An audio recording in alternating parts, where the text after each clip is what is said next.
I can already tell there's a whole bunch of you who see the title of the video and before even listening to what I have to say are furiously typing on your keyboards to leave me a comment telling me how dumb or how Xbox has no games or the usual stuff that you post. And I'm sure the other half see this news and are super excited about the future of Xbox. Microsoft offering unlimited budgets to the newly acquired studios to make Xbox and Windows 10 exclusives. That's the best news of all time. And if true, it damn well is. But of course, I have my doubts. It sounds too good to be true, in fact. And we're gonna get to the bottom of this whole thing. What is going on, guys? Randall Thor 19, the man with the million, back again with another video. Now, I was working on another video about Xbox First Party and why I'm excited for the future of what they are doing, but that project's gonna get shelved. I'll release it sometime this week, as I felt this one needed to be addressed because I already got a bunch of questions about it. Unlimited budget for the newly acquired studios that Microsoft have brought into the fold. Sounds like a dream come true. Imagine what Ninja Theory can do with $100 million. Imagine what Obsidian can do with $80 million and a AAA team and a AAA budget, right? I'm sure that's what a lot of Xbox fans are hoping for, are salivating for. But before we get into the speculation stuff on my part, let's get into the actual facts of the situation. Now, this article comes to us from Segment Next, which is based on something Boogie2988 said on a recent podcast. Yes, Boogie2988. If you're on YouTube, you probably know who he is. Huge YouTuber, over 5 million subs, loves gaming, and he started doing a new podcast. And during the podcast, they talked about Xbox. And he recounted a conversation he had with the one and only Mike Ybarra. And it goes something like this. The Redmond giant has acquired many studios recently and aims to make their wildest dreams come true, yada yada yada. Microsoft was reportedly throwing large sums of money at those newly acquired studios for Xbox exclusive development. During a recent podcast, renowned YouTuber Boogie2988 recalled the conversation he had with Mike Ybarra of Microsoft. During the conversation, Boogie asked Mike, quote, "Why would Microsoft buy so many studios at the end of a console generation?" End quote. Now, I'm not Mike Ybarra, but I could easily answer that question for you, Boogie. It's pretty simple. Microsoft has a new initiative called Game Pass. You need quality content and timely content to put into Game Pass to keep their subscribers happy. Microsoft also lacks the first-party studio network to effectively utilize Game Pass to its advantages. So what do you need to do? You need to go out there, create some studios, or acquire some studios to create the content that will drive people into the Xbox ecosystem, to make them subscribe to Xbox Game Pass, to make them actually use the Windows 10 store for their PC initiatives. It's pretty all self-explanatory. You know, you have the Project X Cloud with their streaming solution, and how do you get people to choose between Google's or Sony's or yourselves? Well, it's going to be the exclusive games that you can get on each one of them. Pretty simple. Now, article goes on to say the reason is pretty simple: dominating the next generation.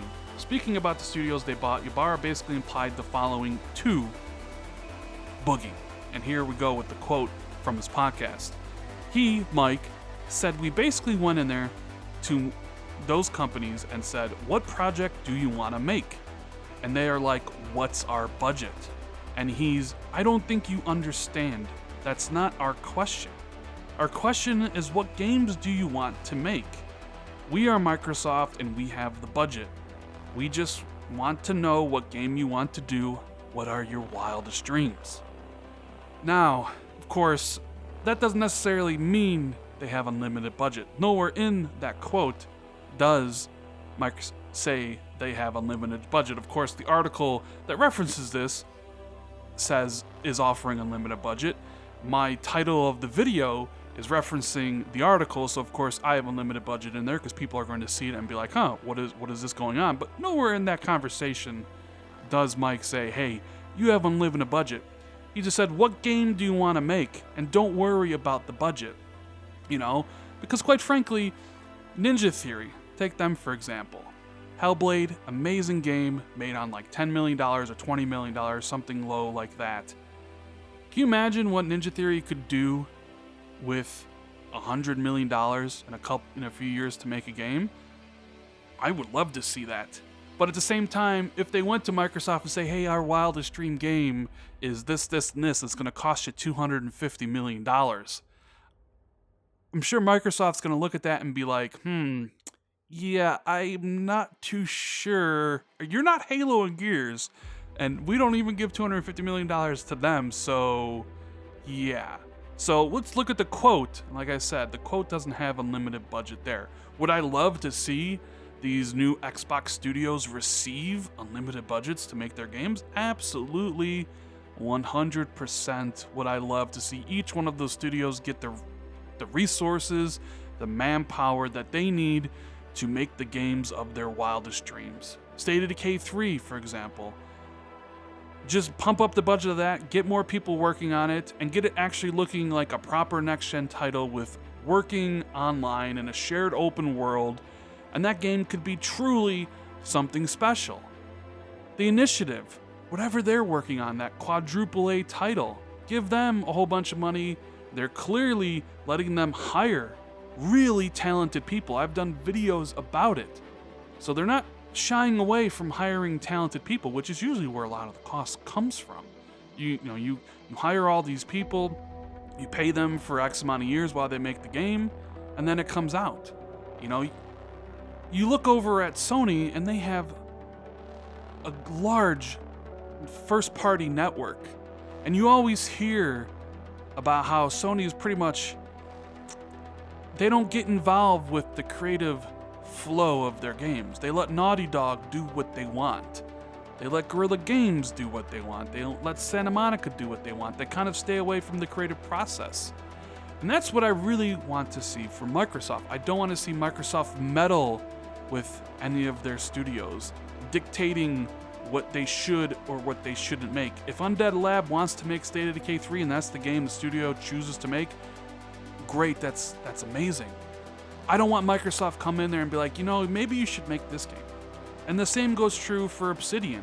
If Obsidian wants to make some, RPG that's turn-based or whatever, but the analytics say those games don't sell well, I don't want Microsoft to come in there and be like, you know what, maybe you should make something like this.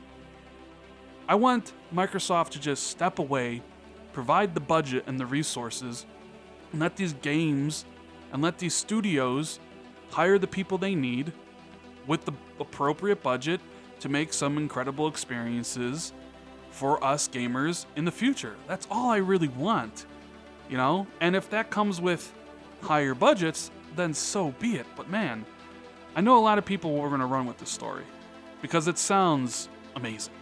Unlimited budgets for newly acquired studios. And I already see people running around on here on Twitter talking about it. And this is where you kind of set unreasonable standards, I guess, for next generation, because now everybody, they assume this is something Microsoft actually said, which they never did. It's kind of an off-the-record conversation between Boogie and Mike. Sometimes you just exaggerate in those situations. Maybe Boogie's exaggerating exactly what Mike said. Maybe Mike was hyping up the studio acquisition, so he exaggerated a little bit about what they offered. Who really knows the truth of the situation? You know what I mean? But now it gets out there. People are thinking that, Ninja Theory is going to have a $200 million budget and Compulsion Games is going to have $100 million. When that's not really the case. And you know what?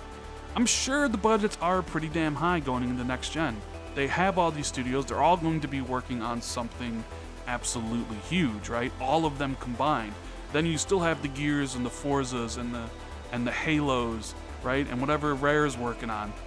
And it just reminds me of like back in 2013 when GameSpot, well, not necessarily GameSpot, but it was a recent article I saw, but Don Matrick was like, hey, we spent $1 billion on exclusives. It kind of sounds almost like that. $1 billion is a lot of money, and you're spending that just on games? How many games can that get you? And it was something along the lines of like 15 exclusives, right? So this kind of seems much like that. Like, sure, Microsoft is a huge company. In fact, they're bigger than Apple now, and they have the resources to provide these studios with pretty much whatever they want. I think within reason, of course. Within reason is always like the asterisk. I think 343 and the Coalition will get bigger budgets than Ninja Theory and Obsidian.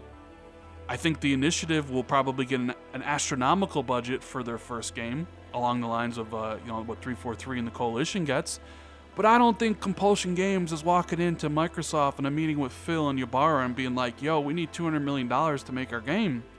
I think that's unrealistic. I think each one of these studios that Microsoft bought, their next game for Microsoft, for Xbox and Windows 10, will probably be the biggest budget they've ever had to work on a game with probably the most people they've had, because each one of these studios is hiring lots and lots of people to make these games.